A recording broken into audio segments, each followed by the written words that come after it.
Kata Nabi begini, ma min abdin qala la ilaha illallah thumma mata ala dhalik illa dakhalal jannah. Kalau seorang hamba sudah mengucap dua kalimat syahadat, dia yakin dengan kebenaran kalimat itu sampai matinya, orang itu akan masuk surga. Abi Dzar yang waktu itu diajak bicara heran, ya Rasul kok gampang betul? Iya, walaupun orang itu mencuri, iya, walaupun orang itu berzina, iya, biar dia mencuri, biar dia berzina, kalau dia sudah mengucap dua kalimat syahadat, dia yakin dengan kebenaran kalimat itu sampai matinya, itu orang akan masuk surga. Jadi masuk surga cukup dua kalimat syahadat, yakin sampai mati, masuk surga. Itu perkara masuk. Tapi kalau pertanyaannya diterusin, masuknya kapan Pak? Nah, ini lain lagi urusannya. Sebab ada yang masuknya itu langsung, ada yang mampir dulu. Di sana tempat cuma dua, kalau tidak surga, neraka. Mau ke surga tapi mampir dulu, yang mampirnya jelas di neraka.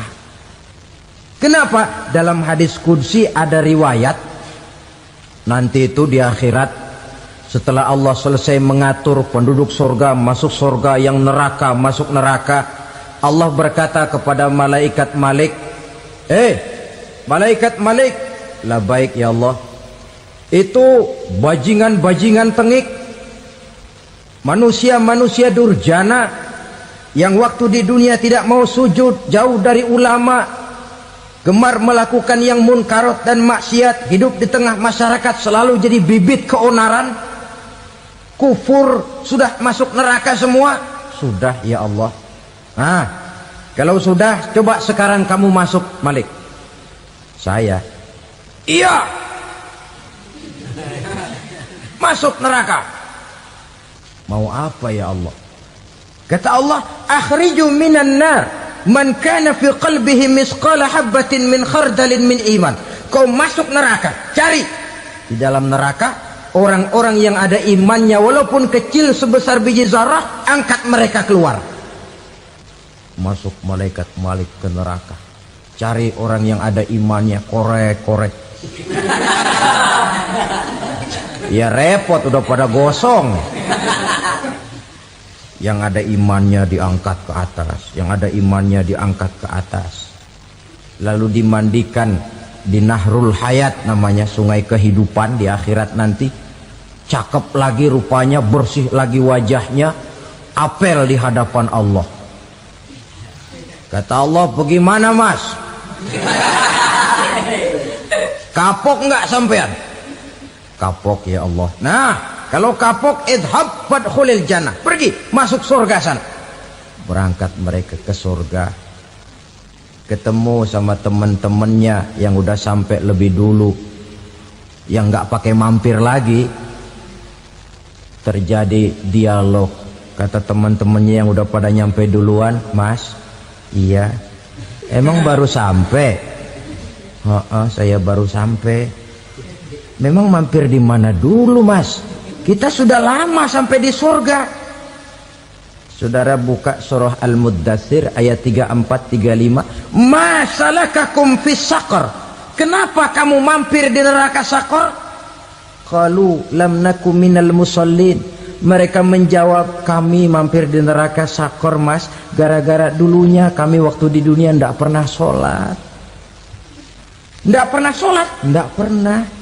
Kan rumahnya dekat masjid, cuma dekat doang mas. Sholat mah enggak saya. Nggak pernah ngasih makan fakir miskin, nggak pernah hadir di majelis taklim, pendeknya nggak pernah melakukan kebajikan, maka saya pun mampir di neraka Saqar. Untung betul saya punya iman mas, sedikit. Waktu hidup di dunia dulu saya pernah mengucap dua kalimat syahadat, sekali-kalinya waktu mau kawin. Masya Allah. Untung saja kawin, kalau nggak kawin polos.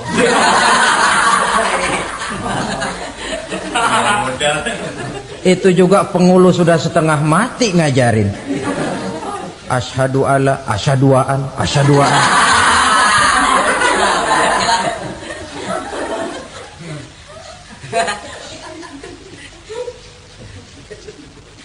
Ini namanya masuk surga, ada mampir dulu.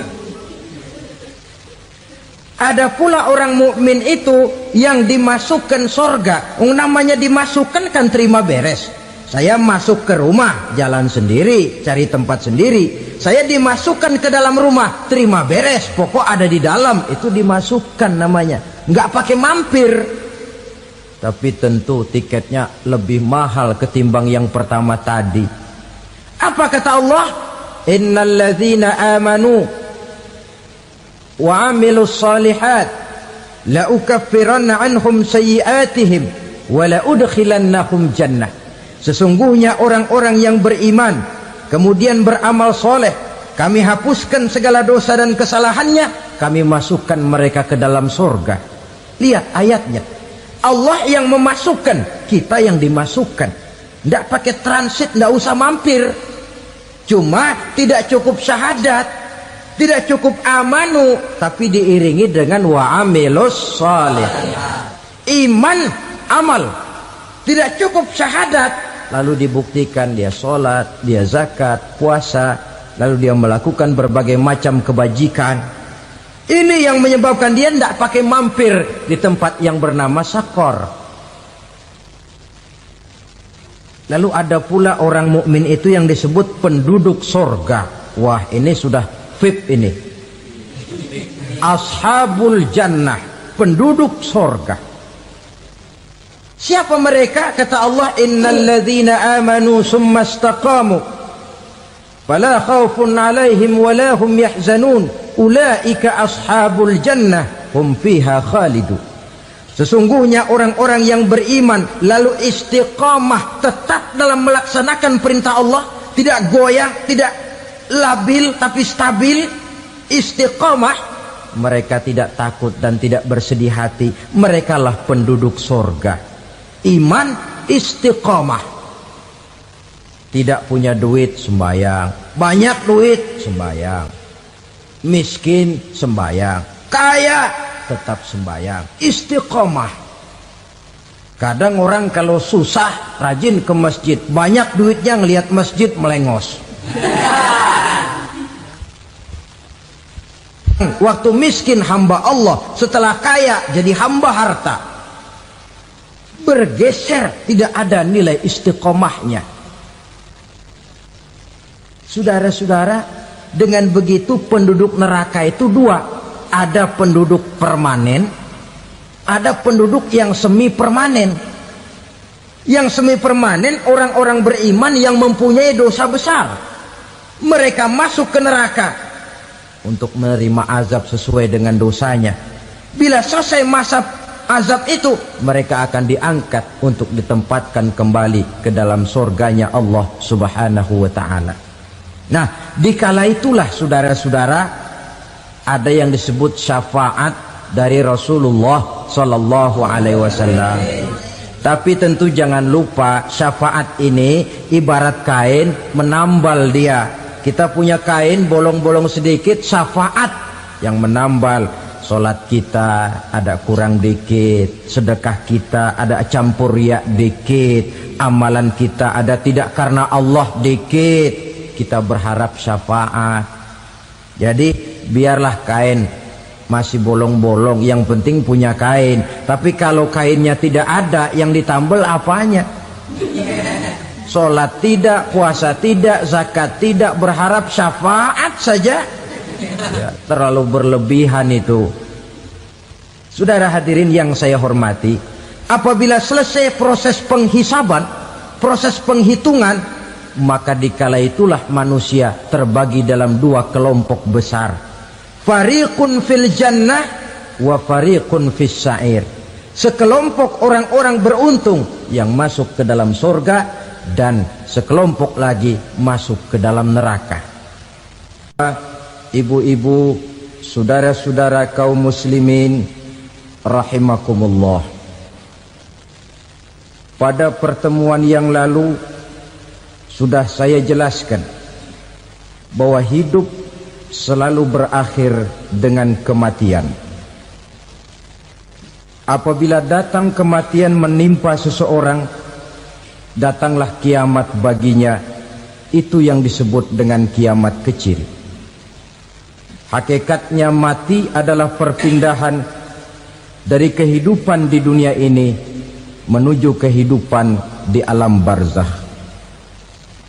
Menunggu kita di alam barzakh sampai datangnya saat kiamat. Entah 10 tahun, entah 100 tahun, entah 1000 tahun, hanya Allah saja yang maha tahu. Adapun orang-orang beriman yang melakukan amal kebajikan dalam kehidupan di dunia ini, masa penantian yang lama di alam barzakh buat mereka sebentar saja. Tetapi bagi orang-orang kafir yang ingkar, yang tidak beriman kepada Allah, yang hidup di dunia cuma menumpuk-numpuk dosa, tentu penantian di alam barzakh akan merupakan waktu yang sangat lama. Bukankah dalam kehidupan kita waktu itu memang relatif? Contoh misalnya, bagi pemuda-pemudi yang sedang duduk asyik memadu cinta, waktu 4-5 jam saja rasanya cuma 4-5 menit. Tenggelam oleh keasikan. Tapi buat orang yang berbaring di rumah sakit, meratap di balik-balik apa itu tembok derita kata lagu, di balik dinding-dinding penjara, sehari bagai seminggu, seminggu rasa sebulan, sebulan boleh jadi rasa setahun. Penantian yang sangat lama. Kapan kiamat itu akan datang? Ini rahasia Allah. Jangankan kita yang orang awam, baginda Nabi sendiri tidak diberitahu oleh Allah kapan kiamat itu akan terjadi. Tetapi sungguh pun demikian, banyak hadis-hadis yang menjelaskan ciri atau tanda-tanda datangnya kiamat. Nah, kalau sudah bicara soal tanda, tanda kiamat itu ada 2. Pertama yang disebut alamatus sughra, tanda-tanda kecil. Ini waktunya masih ada tenggang. Ada yang dinamakan alamatul kubra, tanda-tanda besar. Artinya kiamat sudah diambang pintu. Apa tanda-tanda kecil dari datangnya hari kiamat itu? Misalnya kata Nabi, apabila ilmu sudah diangkat oleh Allah. Artinya apabila ulama sudah banyak wafat, minat orang belajar agama berkurang, lalu kebodohan nampak merajalela di mana-mana, zina dikerjakan secara terbuka, minuman-minuman keras jadi kebanggaan, itu termasuk di antara tanda-tanda kecil terjadinya hari kiamat. Apalagi misalnya iza waladatil ammatu rabbataha, apabila budak sudah melahirkan tuan. Apa maksudnya? Ada yang mentafsirkan apabila anak sudah bisa membudaki orang tuanya. Orang tua yang melahirkan dia, yang membesarkan dia, demi setelah si anak besar jadi orang berpangkat, bertitel, berharta, berkedudukan, jadilah orang tua itu budaknya. Sehingga sering dibilang kalau orang tua kaya, anak jadi raja. Tapi kalau anak yang kaya, orang tua sering jadi budak. Apalagi munculnya fitnah yang bergelombang, timbul perang antara dua bangsa yang besar, waktu berjalan terasa sangat pendek sekali. Itu merupakan tanda di antara tanda-tanda kiamat. Termasuk di dalamnya sulit membedakan mana laki, mana perempuan. Kan kalau tanda-tanda kayak begini sekarang sudah banyak kita lihat kan. Ulama banyak wafat, Penggantinya sulit. Zina dikerjakan berterang-terangan, minuman keras jadi kebanggaan, banyak anak membudaki orang tuanya, sulit membedakan mana laki mana perempuan. Kadang-kadang dari belakang kita lihat perempuan bener, begitu kita colek nengok jenggotan.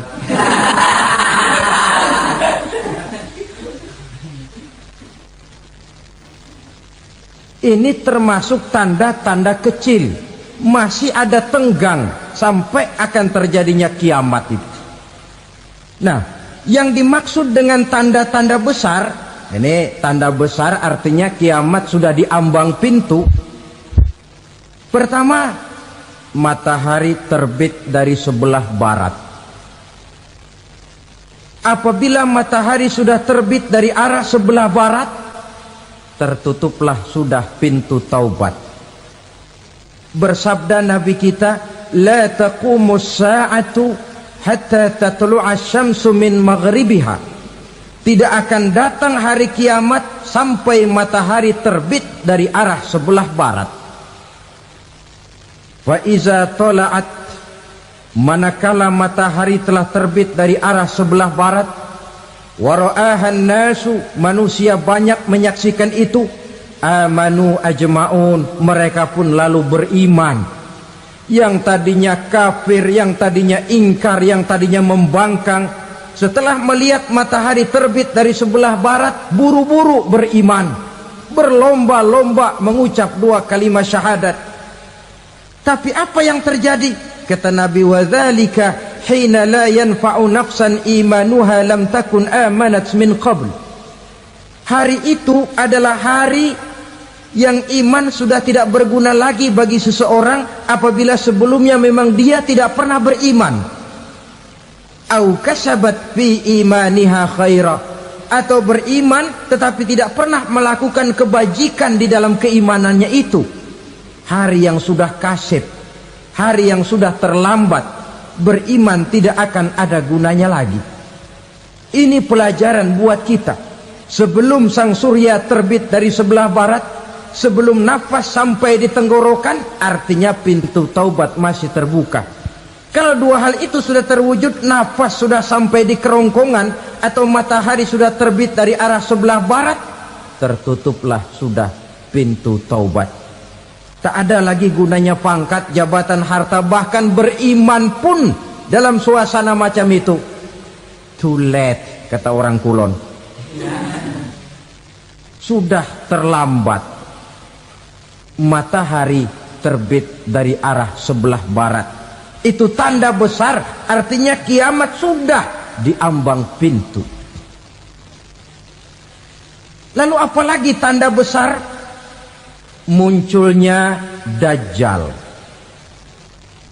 Dajjal artinya pendusta-pendusta yang menyesatkan manusia.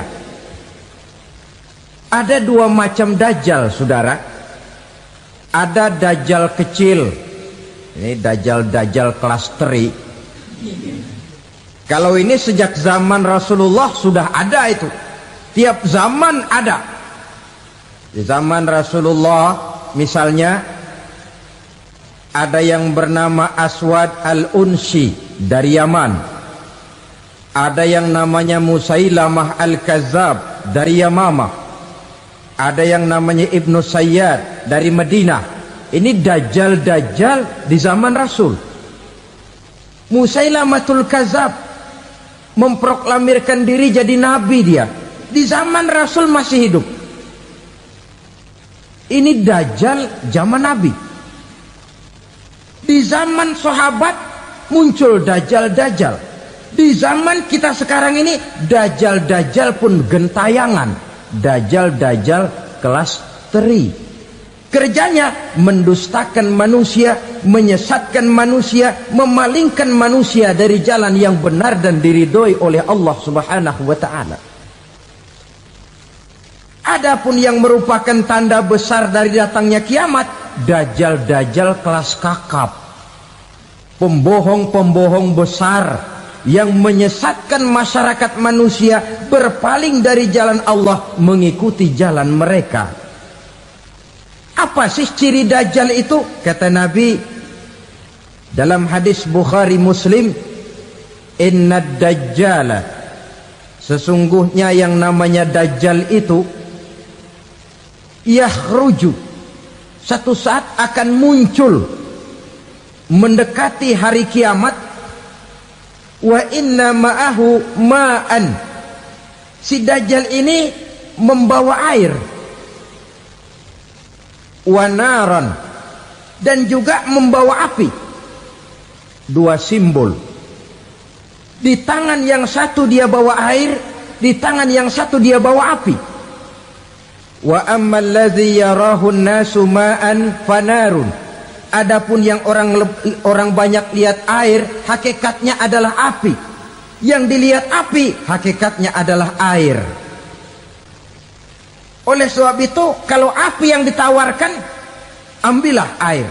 Kalau air yang ditawarkan, pilihlah api. Maksudnya apa ini? Ini bahasa simbol, saudara-saudara. Dajjal bicaranya seolah-olah untuk kepentingan manusia, menawarkan surga. Surga yang dia tawarkan hakikatnya neraka. Hai manusia, kalau kau mau bahagia, jangan dekat-dekat dengan agama. Solat itu tidak efektif dan efisien, tidak produktif dari segi ekonomi itu. Menghadiri majelis taklim cuma buang-buang waktu. Tahajud, tasbih, tahlil, baca Quran, apa itu? Pekerjaan mubazir saja.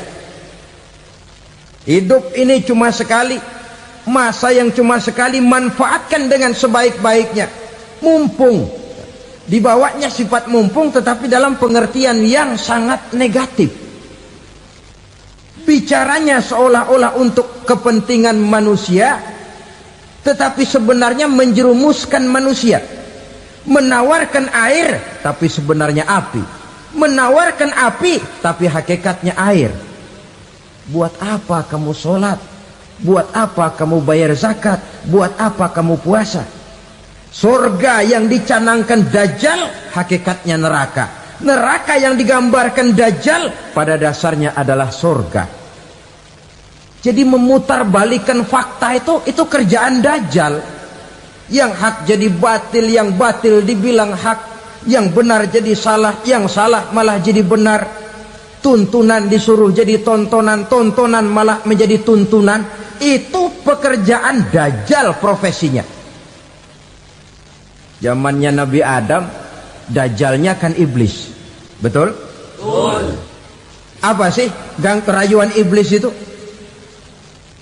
Allah setelah menciptakan Nabi Adam kan bilang, Adam, kau dan istrimu Hawa tinggal di surga ini.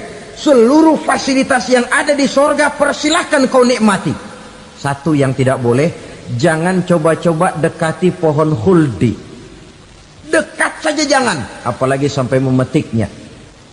Datang Dajjal yang namanya iblis ini. Adam, kamu tahu nggak kenapa tidak boleh makan buah khuldi? Ya nggak tahu, pokoknya saya dilarang. Bodoh kamu Dam. Khuldun artinya kekal. Kalau kamu makan itu buah, kau akan kekal di surga buat selamanya. Allah tidak kepengen, maka dilarang kamu makan buah khuldi. Kalau kau ingin kekal di surga Adam, makan saja. Saya bicara begini ini untuk kepentingan kamu Adam. Ini kan ciri-ciri Dajjal. Bicaranya sih seolah-olah untuk kepentingan Nabi Adam, hakikat sebenarnya menjerumuskan Nabi Adam supaya ingkar dan melanggar larangan dari Allah Subhanahu wa ta'ala.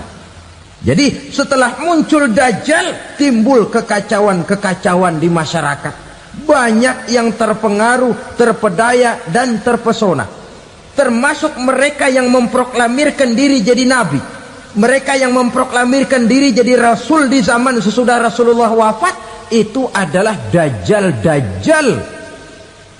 Maka saya ingatkan, kalau di zaman kita sekarang ini ada orang ngaku jadi nabi, ada orang ngaku jadi rasul, biar bahasa Arabnya kental, Quran hafal, hadis ribuan hadis hafal, biar pakai serban sampai menyengser ke tanah, bahasa Arabnya fasih, tapi dia mengaku jadi nabi, jadi rasul. Kita umat Islam wajib tidak percaya, wajib untuk tidak percaya.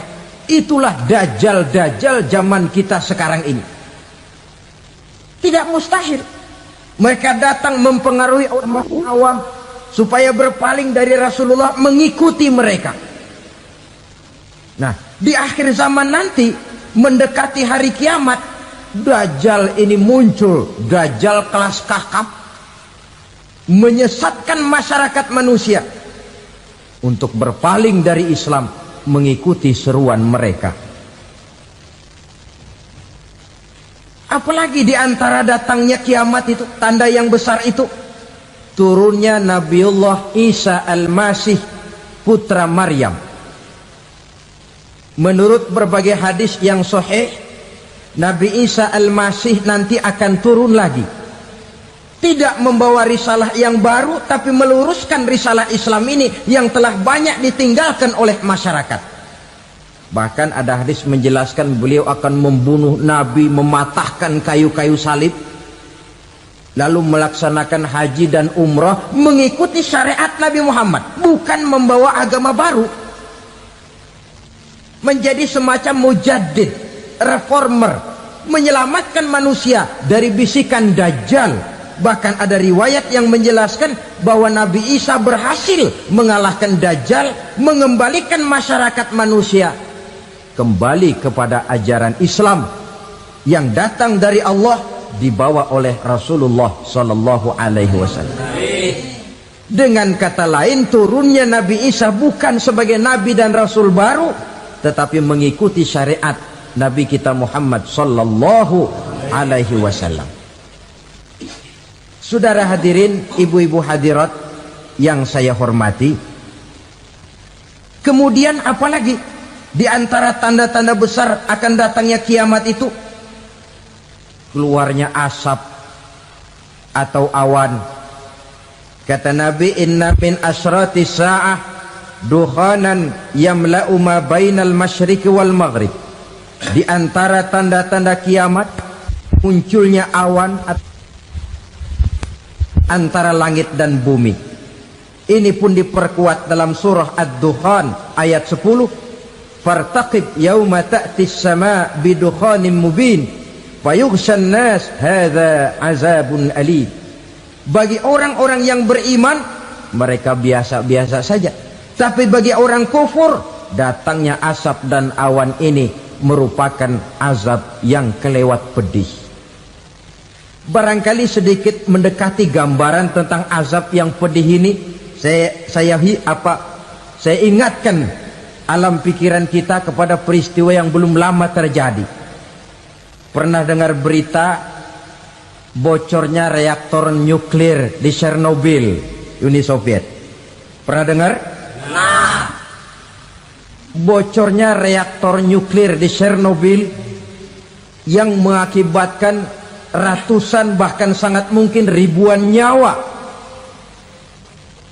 Cuma satu reaktor. Bagaimana kalau seluruh cadangan nuklir yang dimiliki oleh para negara adik kuasa ini diledakkan? Bahkan yang konon menurut catatan, cadangan nuklir yang dimiliki bersama oleh Amerika dan Rusia sekarang ini sudah sanggup memusnahkan 6 miliar manusia. 1,5 kali lebih banyak dari jumlah manusia yang nongkrong di permukaan bumi ini. Saudara-saudara hadirin yang saya hormati, lalu saat mendekati hari kiamat, apalagi tandanya? Setelah Nabi Isa wafat, pada saat turunnya yang kedua kali, lalu Allah meniupkan angin sejuk. Semua orang-orang beriman, orang-orang baik wafat, sehingga penghuni bumi ini cuma tinggal lagi terdiri dari orang-orang kafir. Tidak ada lagi di bumi ini yang bisa mengucapkan Allah. Sehingga dalam hadis qudsi itu ada keterangan, innallaha azza wa jalla yaqulu li Israfil. Allah pernah pesan kepada malaikat Israfil, kata Allah, Israfil, idza sami'ta qailan yaqul Allah Allah fa akhirin nafakh 40 sanatan ikraman liqailiha. Hai Israfil, apabila kau dengar di permukaan bumi masih banyak orang yang mengucapkan Allah Allah, maka tunda sangkakala kiamat itu 40 tahun. Untuk apa? Ikraman liqailiha, menghormati orang yang mengucapkan Allah Allah itu. Wah, jadi karena sekarang masih banyak yang mengucapkan Allah, besar hatilah kita, masih jauh kiamat itu. Tapi jangan lupa, kiamat pribadi, kiamat kecil itu yang nggak kita sangka-sangka.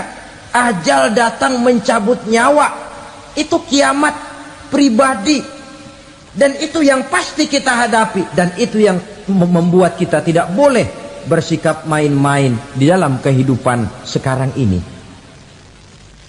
Saudara hadirin yang saya hormati, tidak ada lagi orang-orang muslim, seluruh penduduk dunia ini kafir. Lalu terciptalah struktur sosial yang berlandaskan prinsip hidup semau gue. Bakal terjadilah prinsip di mana yang kaya menyantap yang miskin, yang kuat menindas yang lemah. Hidup sudah bagaikan di rimba belantara, berlaku hukum rimba, siapa yang kuat dia yang menang, siapa yang lemah menjadi mangsa. Timbul kekacauan, maksiat merajalela, munkarat menjadi-jadi, sehingga isi bumi ini penuh dengan segala macam perbuatan dosa. Tidak ada perlunya lagi alam diperpanjang temponya. Datang saat yang sudah dijanjikan oleh Allah Azza wa Jalla, maka terjadilah yang disebut kiamat kubra, kiamat besar, kiamat ancur-ancuran. Bagaimana kejadian ini dimulai? Dalam surah Az-Zumar ayat 68, Allah Subhanahu wa taala berfirman, wa nufikha fis suri fasa'iqa man fis samawati wa man fil ardi illa man sya'allahu. Maka manakala ditiuplah sangkakala, terkejutlah seluruh yang ada di langit dan seluruh yang ada di bumi. Bila saat kiamat datang, Allah perintah malaikat Israfil, Israfil, tiup sangkakalamu. Ditiuplah sangkakala oleh malaikat Israfil. Yang akibat daripada tiupan itu, seluruh yang ada di langit, seluruh yang ada di permukaan bumi terkejut.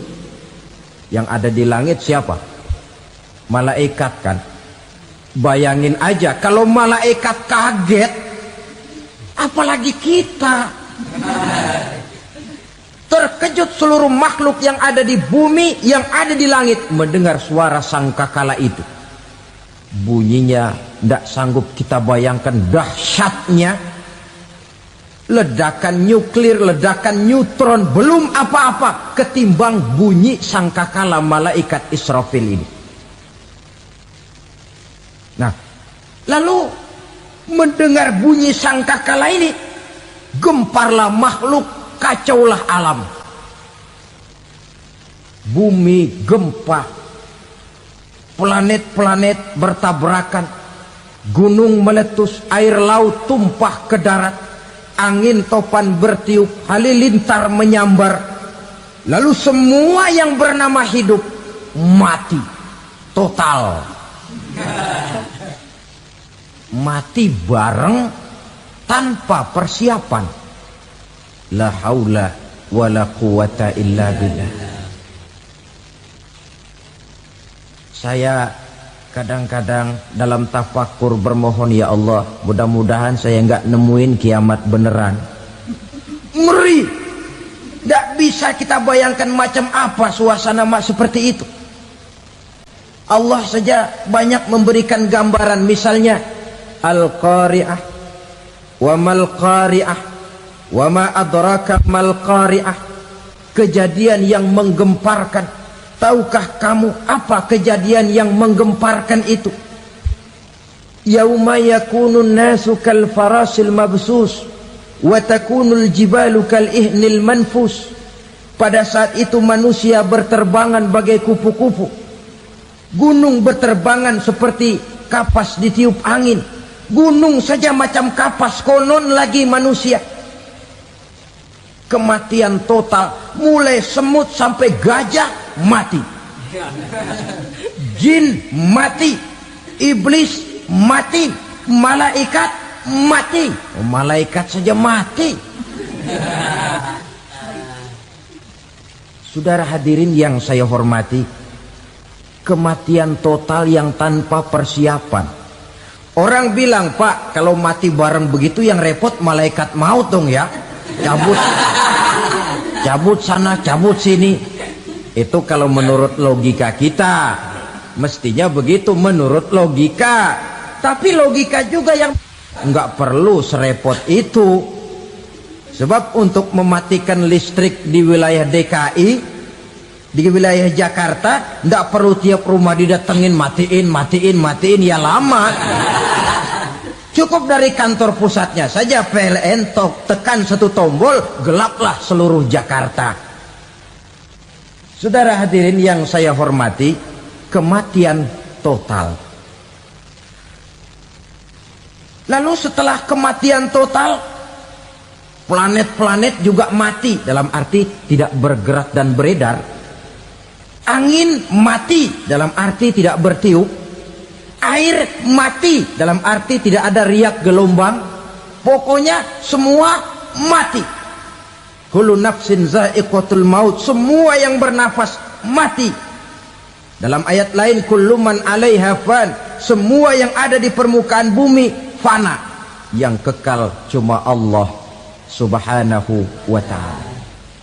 Yang paling belakang mati malaikat maut dan malaikat Israfil. Tapi mati juga sesuai dengan janji Allah. 40 lamanya. Tidak dijelaskan oleh Abi Hurairah 40 jam, apa 40 hari, apa 40 tahun. Hadis-hadis cuma menyebutkan 40 saja. Sunyi alam, yang tinggal cuma Allah saja lagi. Ketika itu Allah berseru-seru, katanya, limanil mulkul yauma, siapa para penguasa hari ini? Mana itu raja-raja dan penguasa yang dulu mengaku jadi Tuhan? Fir'aun, mana Fir'aun sekarang? Yang dulu jadi raja, merasa berhasil, sombong, lalu tidak mau turun-turun dari kekuasaannya, sampai kepada puncak kekurang ajarannya mengangkat diri jadi Tuhan. Mana itu Fir'aun? Namrus, mana sekarang Namrus? La ilaha illa ana, ternyata tidak ada Tuhan lain selain daripada aku, kata Allah. Proses kemudian, saudara-saudara, turunlah hujan dari langit. 40 lamanya hujan itu. Tidak jelas juga 40 jam apa 40 hari. Setelah air turun membasahi, datanglah tiupan sangkakala yang kedua. Semua yang bernama mati bangkit dari kuburnya masing-masing.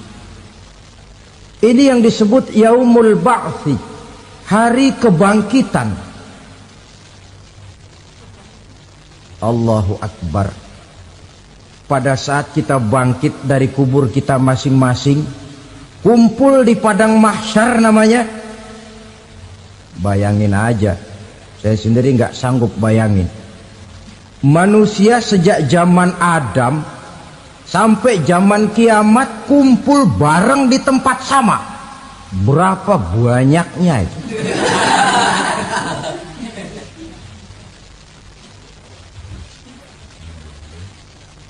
Dan yang luar biasa menurut satu riwayat, pada saat bangkit itu, Masya Allah, roman muka kita berubah,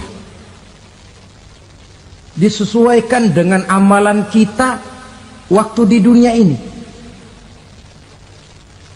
Barang siapa yang waktu di dunia amalannya itu amalan tikus, di akhirat nanti dia bangkit dari kubur, mukanya seperti muka tikus. Gagah betul badannya, tapi mukanya seperti tikus. Kenapa? Amalannya waktu di dunia seperti amalan tikus. Apa amalan tikus itu? Suka ngegeragoti barang yang sudah disimpan rapi-rapi. Orang sudah simpan uang rapi-rapi, simpan perhiasan rapi-rapi, digeragoti oleh tikus. Maling-maling, pencoleng-pencoleng, koruptor-koruptor. Itu nanti di akhirat nanti kita lihat mukanya seperti muka tikus. Oh ini waktu di dunia suka nyolong, mukanya seperti muka tikus. Barang siapa yang waktu di dunia ini amalannya itu amalan macan, dia akan bangkit nanti mukanya seperti muka macan. Apa amalan macan? Macan itu amalannya menang-menangan. Orang yang mau menang saja, nggak mau mengalah. Coba lihat di hutan. Kenal hutan nggak?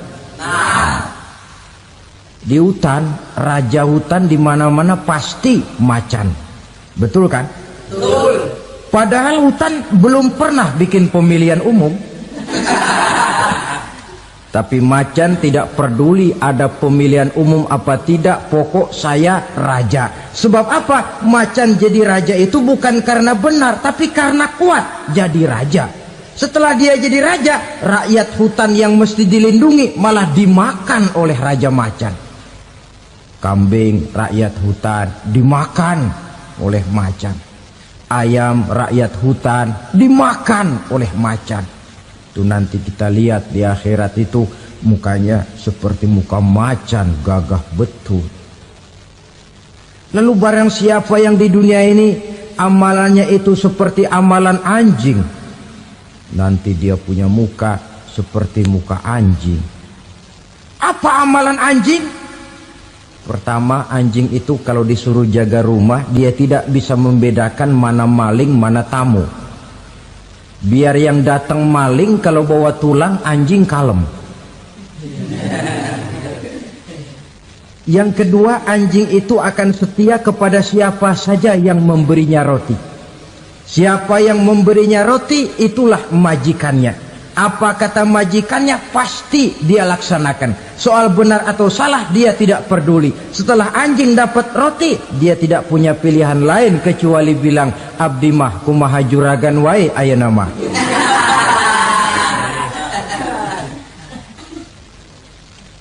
Saudara hadirin yang saya hormati, berkumpul di padang mahsyar, tiap orang sibuk dengan persoalannya masing-masing. Matahari waktu itu didekatkan oleh Allah, panas luar biasa. Ada yang saking panasnya itu mencucurkan peluh keringat sampai sebatas mata kakinya. Ada yang keringatnya sampai sedengkulnya, ada yang keringatnya sampai sepusatnya, ada yang keringatnya mengalir sampai sebahunya. Ada yang kelelap oleh keringatnya sendiri, sementara orang di sampingnya nggak apa-apa. Bergantung lagi amalan dia waktu di dunia ini. Saudara-saudara, sebagian orang dalam kepanikan padang mahsyar berombong-rombong datang mereka menghadap Nabi Adam. Ya Adam, anta abal bashar. Hai Adam, Tuhan adalah bapak moyang manusia. Kami sebentar lagi akan disidang, dimintakan pertanggungan jawab. Tolonglah kami, hai Adam. Kata Nabi Adam, jangankan nolongin sampean, saya sendiri tanggung jawab di hadapan Allah ketika dulu tidak boleh makan khuldi, saya serobot.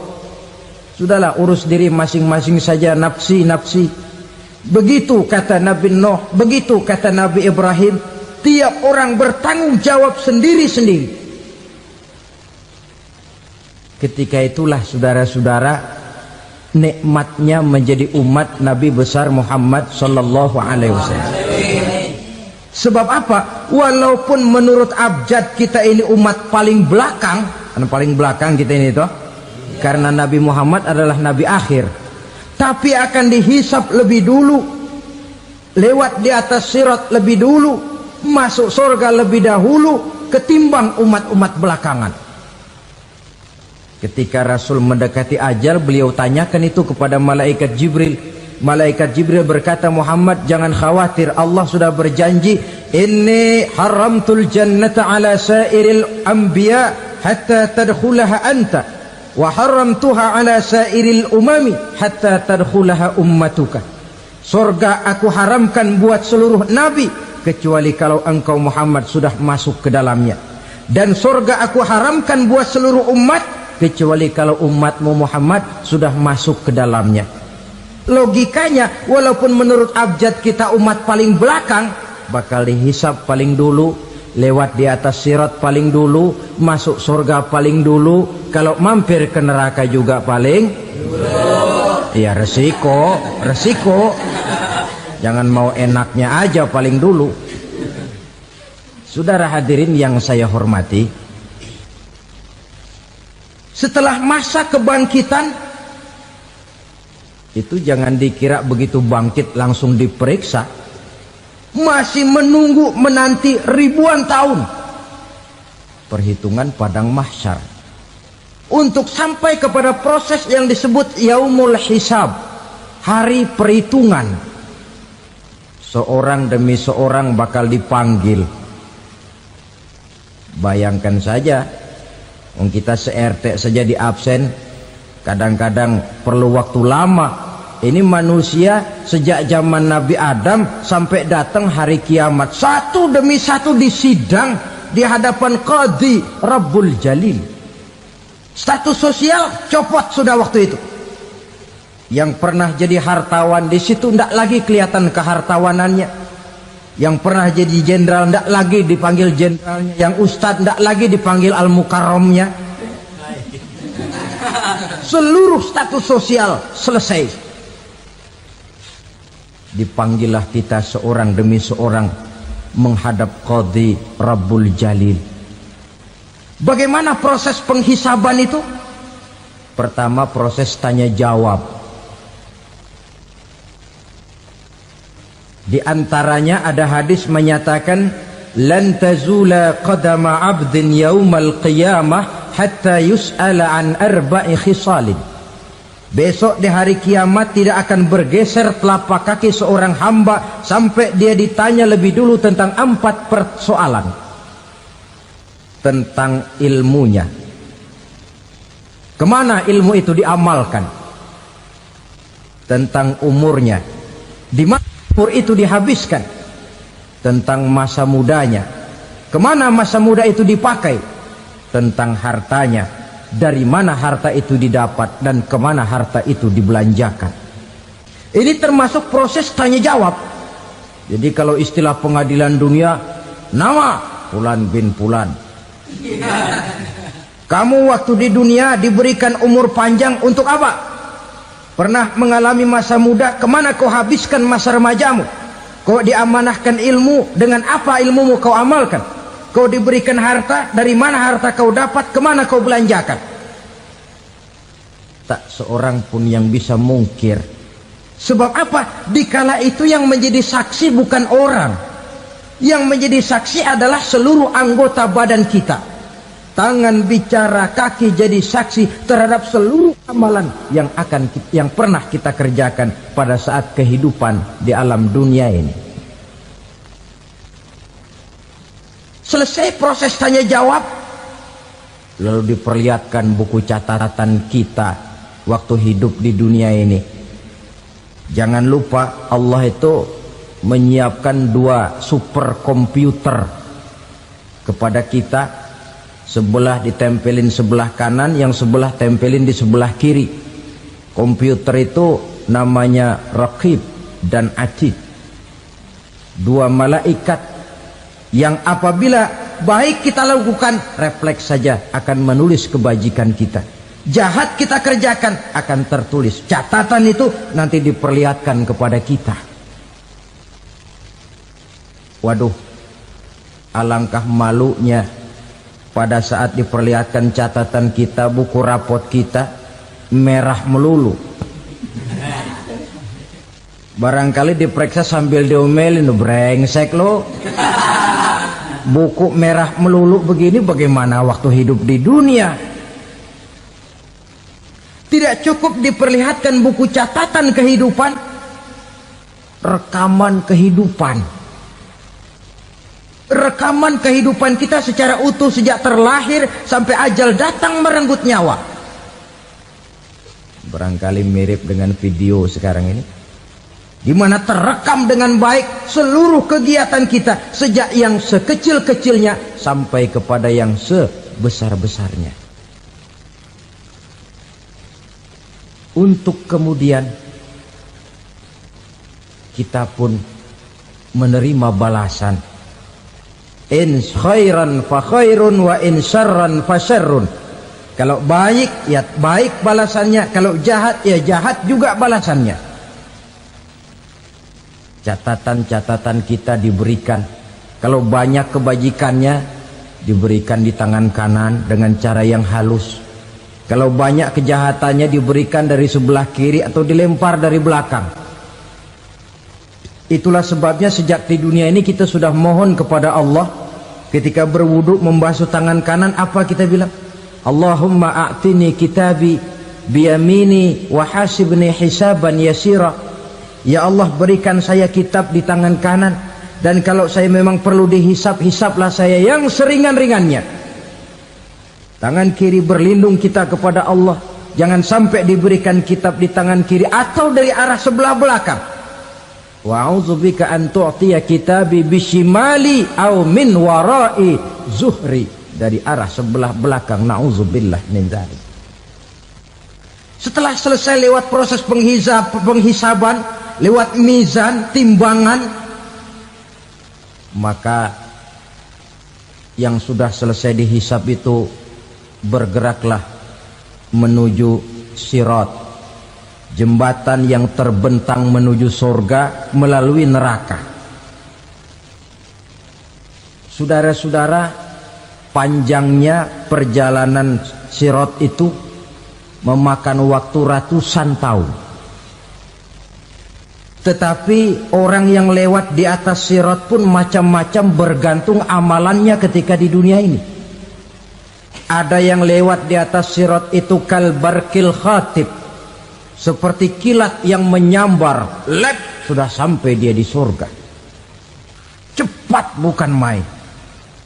Ada yang lewat di atas sirat itu seperti orang lari-lari.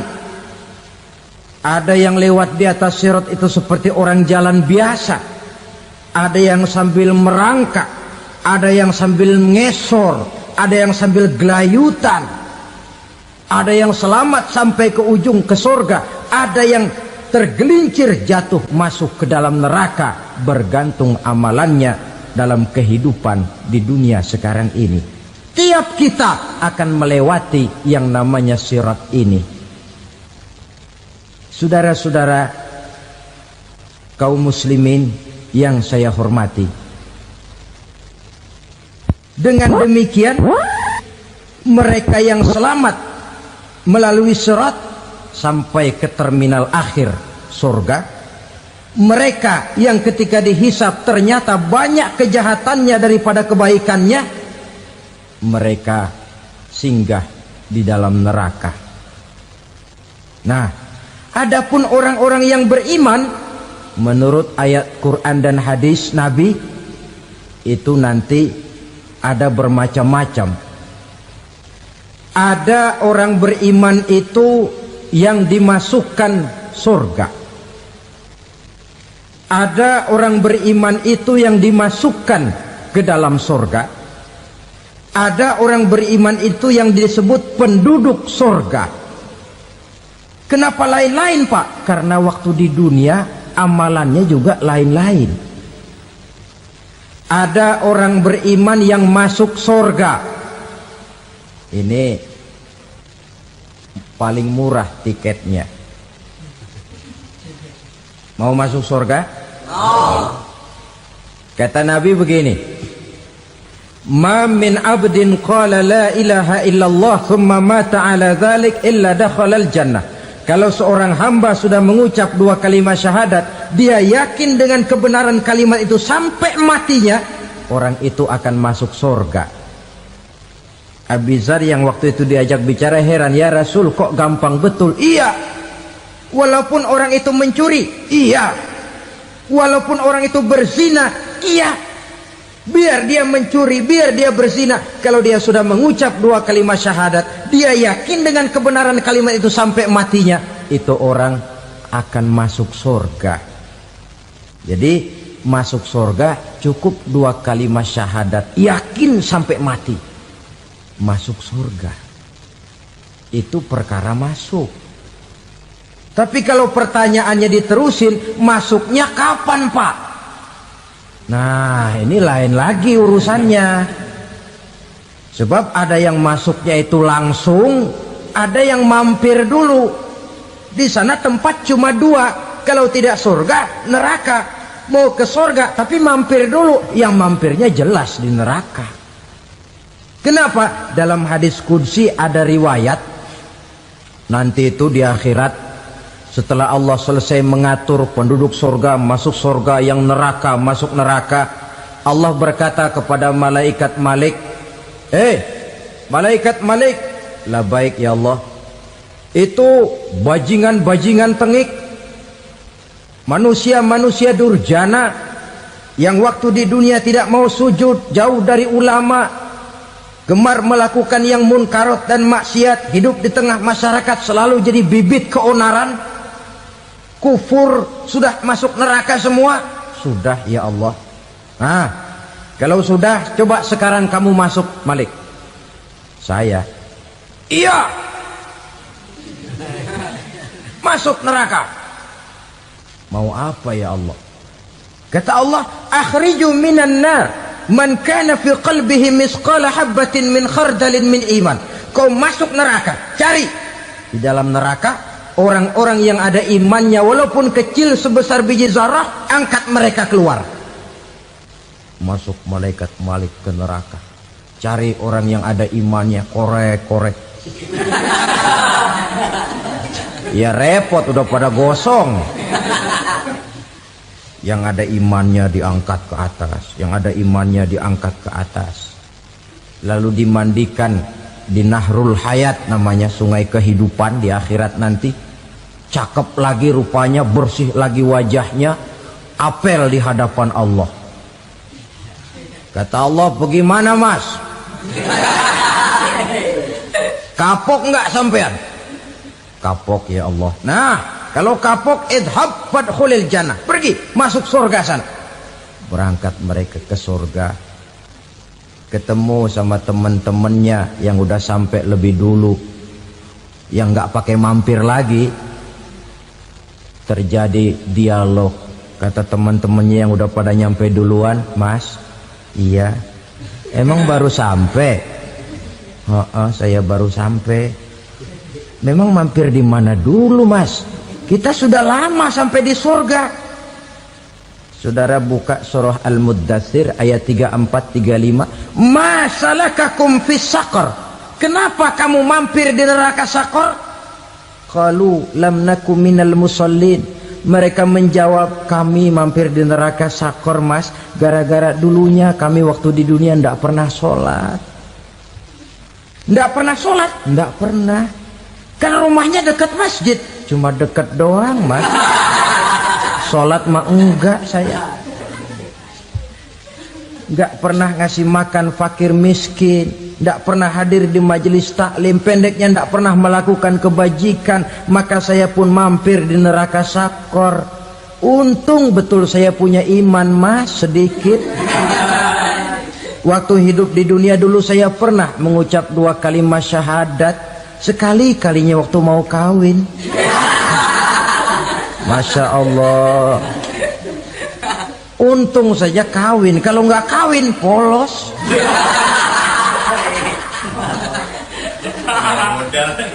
Itu juga pengulu sudah setengah mati ngajarin.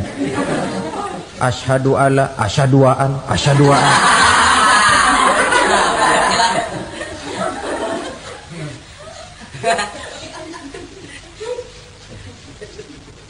Ini namanya masuk surga, ada mampir dulu.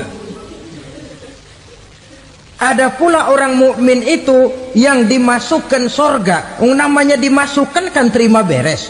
Saya masuk ke rumah, jalan sendiri, cari tempat sendiri. Saya dimasukkan ke dalam rumah, terima beres, pokok ada di dalam, itu dimasukkan namanya. Nggak pakai mampir.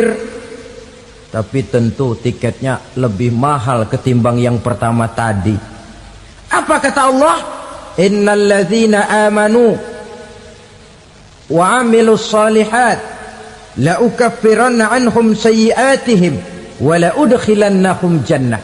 Sesungguhnya orang-orang yang beriman kemudian beramal soleh, kami hapuskan segala dosa dan kesalahannya, kami masukkan mereka ke dalam surga. Lihat ayatnya, Allah yang memasukkan, kita yang dimasukkan. Tidak pakai transit, tidak usah mampir. Cuma tidak cukup syahadat, tidak cukup amanu, tapi diiringi dengan wa'amilus salih. Iman, amal.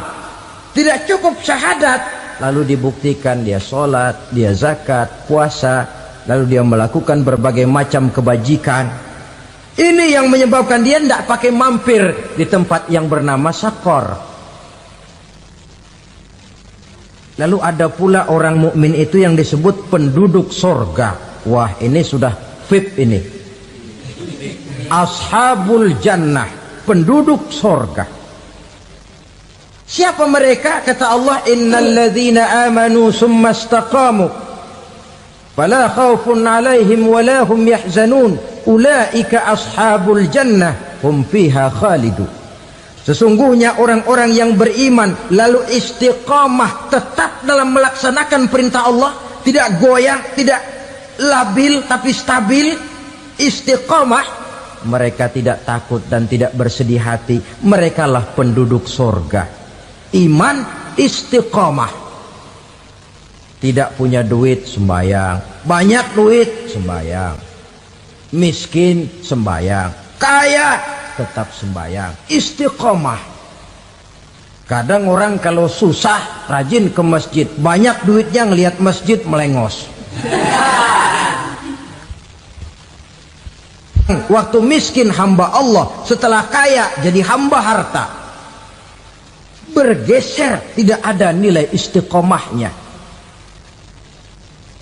Saudara-saudara, dengan begitu penduduk neraka itu dua. Ada penduduk permanen, ada penduduk yang semi permanen. Yang semi permanen orang-orang beriman yang mempunyai dosa besar. Mereka masuk ke neraka untuk menerima azab sesuai dengan dosanya. Bila selesai masa azab itu, mereka akan diangkat untuk ditempatkan kembali ke dalam surganya Allah Subhanahu wa ta'ala. Nah, dikala itulah saudara-saudara, ada yang disebut syafaat dari Rasulullah Sallallahu Alaihi Wasallam.